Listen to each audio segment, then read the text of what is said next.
Most anglers lose fish before they even get a bite, and simple fact is because they rig baits wrong. So in this video I'm going to show you 5 different methods to rigging baits that work very well all over Australia for all different types of species. I hope you enjoy and learn something. Let's get into the video. I'm going to show you something though. Okay, so if you're float lining live baits with snapper or cobia or whatever, if this, you see the small sinker and you want to stand there and float line a live outlet is free swim, great way for cobes and big reds, even marlin and stuff in close. Okay, same as the first one, generally I'll rig up that way, but what I'm going to do with this one is to show you, I see a lot of people doing and miss strikes. I wonder why. With your octopus hooks, they are offset. You see they're kinked out. Okay, they're offset. Some guys don't think when they put them in, they miss strikes, and they don't know why. Okay, so you can see this one's kinked off. It's kinked off to the right. So if I put it back through the tail here, just pierce it under the skin, which a lot of guys do, like so. You can see that? That all looks good and well there. But this offset, the kink, is actually going back down to the flesh. So when this fish is down, swimming around and kicking around, and a lot of time that point will go back into the flesh like so. You can see it's back into the fish. A dewy cobia or whatever grabs that, that's going to miss. There's no sharp edge, nothing to grab onto there. The point's back in the flesh. A lot of guys don't think about that, and they miss strikes and wonder why. If you're going to put it through the flesh like that, look at the offset, which way it's going, and go the opposite way. So we'll go back through. This time we'll go the opposite way. Look at the difference. The hook sets, the point's coming bending up, not back into the flesh, it's pointing up away from the fish. So now there's actually a point there to grab onto. Better hook up rate. Just keep in mind your kink, your offset, which way it's, when you put in a bait fish, is it digging back in or is it pointing away? That's just a good one to remember. So if I'm snapper fishing, I can do that, or once again my way, just under the skin. And we'll just pierce him under the nose there again. We'll just go that way, keep it nice and simple. So there's another bait. He'll swim quite nicely. That one's going to be sitting like so. Okay. If you're fishing single hooks and bait, there's a couple of different ways we can go here. First of all, if you want to use a big bait, you can stitch them on. So we'll start at the back, pull it through. Let's just stitch it on. Do like 3. You can see 1, 2, 3. Now bound the same size. Once again, just pierce under the skin, bring the hook out like so. Pull up your stitching. Just okay. Hopefully you can see that. I'm pulling up the stitching like so. Now with this, I'm just going to make a loop. Twist around once, okay?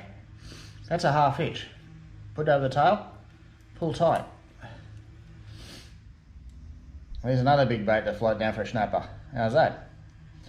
That's something, this is old school. A lot of guys don't do this nowadays. I still do it, it still works quite well on big fish. So how's that one?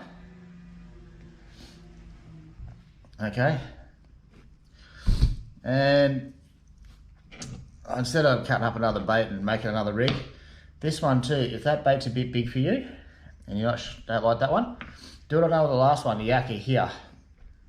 Cut in, but not there, cut it like in half up here. Cut it like up here. Cut it in half on an angle so the gut cavity opens up. Okay, cut it in half. Don't worry about the head half.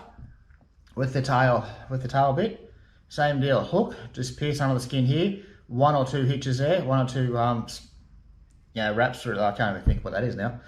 1 or 2, and then a half hitch, and just use the tail half of this bait. Rig up the same way, but just a hook up here. Cut the head off if you don't want to use a big bait, and let all the juices flow out that way. Also a good snapper bait. All sorts of bait. It really needs that when you float that down. And while I'm here doing this bait thing and mackerel season's around the corner, good old trusty mackerel rig. I think I've done this before a long time ago, but just a quick refresher. Basically the same as what you saw the first time. The only difference is, don't worry about the treble. I've been watching a lot of Americans, and they use this rig, they don't put the treble in. So I'm going to try that this year. So basically the same, with this little hook, you know, you go through his nose, pierce him through the nose, a lot of guys do. Or once again, just in the mouth, and up through the hard bit of the bone. Just pierce him on there like so. And that's it. If he's a live bait, you're going to trawl him, and the treble is actually going to trail behind at his tail there while you're swimming. Don't put it in the flesh. I'm going to leave it out this year. So that's it. He's only held on by the one hook. And while, like I said, while you're trolling, that'll be trailing up here as well. So that's in the strike zone. So that should work quite well.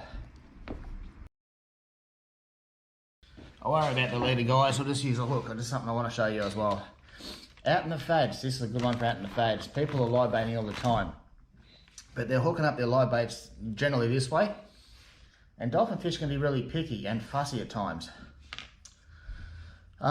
So when you're fishing the fads with live baits, these are something else to try. It's a little harder to wind in, but it works an absolute treat for strikes.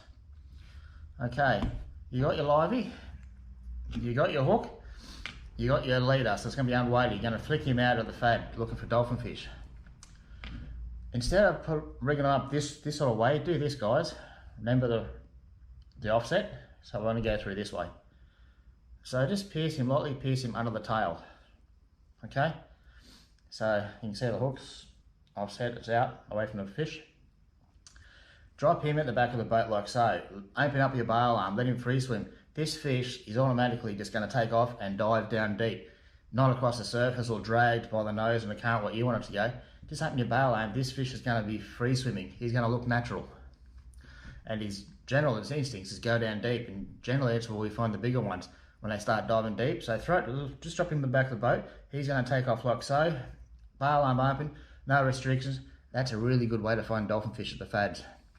And it looks a lot more natural in the water than this, pulling him around by the nose. Just try this. The only downside is if he doesn't get eaten, then you pull him back. If you want to keep him alive, you've got to grind really slowly, because his poor old tail's going to bend. He's going to come through the water like that with a bit of drag. But that's the downside. But if the dolphin fish are down, some good ones, this is an awesome way to get big ones. He'll just swim down naturally. Okay? Now we're getting down to the float lining snapper ones. This is the one a lot of guys really do ask for. He's a bit squashed, but he'll still work. When I'm float lining with dead baits, here's the dead baits, like dead yakkers, dead slimies. I actually like to cut the tails off. I don't butterfly them, like you cut up either side, rip the backbone out. That looks good, but it brings all the peckers in the world, and they peck away at your two flaps. There's nothing left apart from the head. And I don't worry about that. If I'm chasing big reds, like 8 kilo plus snapper, I'll generally cut the tail off. I'll go at a slight angle like so, and that's it. There's my snapper bait. If I'm going to float line for a big red with yakkers or slimies. And here's my good old snapper rig. You can see, once again, snelled hooks, small sinker, beads, limo tube. And guys want to know how I rig this up. This one I do rig up, okay. Very similar to the rest of them. So what I'm going to do, I know the first hook's going to sit like so, okay? Second hook under the flesh there. So first of all, I'm going to put the second hook just under the flesh. Once again, sticking out the side like so. Now the first hook, I'm just going to run up under the jaw, out between the eyes, like so, like so. I left that one a little bit tight, but you get the drift. So basically, there's my snapper rig. First one, okay, straight through the jaw, from the bottom up through between the eyes, between that bone, so it doesn't come off. Second one, pierced under the skin, pointing out. Okay, guys, with the limo tube running down the side like so. There's a snapper bait. It's very good. That works a treat when you're chasing big fish. Don't get a lot of bites and runs with that bait, but when you do, it's generally a big red. Hope all those baiting tips help. They certainly work for me over the years to catch a lot of big fish, and I'm sure they'll help with you. They'll help with your fishing as well. Guys, give them a try. I'll put money on it. They'll work for you. They'll definitely help with your hookup rates if you're struggling. Okay. And before you go, I'm just going to say, down in the description nowadays, I'm starting to put a few different links in there for products and stuff I use. And like you saw before in the video, I'm writing some books and they're on Amazon. The links are down in the description. Products are down in the description. Guys, whatever you buy, I get a small commission out of it. They're affiliate links, they do help me out. There's also like a buy me a coffee page, so if you're after the Gold Coast marks or my personal Gold Coast marks, I'm promising people and it's working. I've been sending people a list of my marks after they buy me a coffee through the link. And so many people, quite a few people have bought them and everyone's so happy they're getting all these marks. And it's just not one or two marks, guys. I'm giving a rather big list of marks and they're spread out right around the Gold Coast, from down off Tweed to up near Brisbane and right out over the shelf. They're all spread out like everywhere. So it's a good starting point for you and good places to go and get away from the crowds, okay? And once again, that's just got to buy me a coffee. The link's down below and I'll send you the marks. And apart from that, guys, I'll see you again next week for another vid. I don't know what it's on, but I'll see you then. Thanks for watching.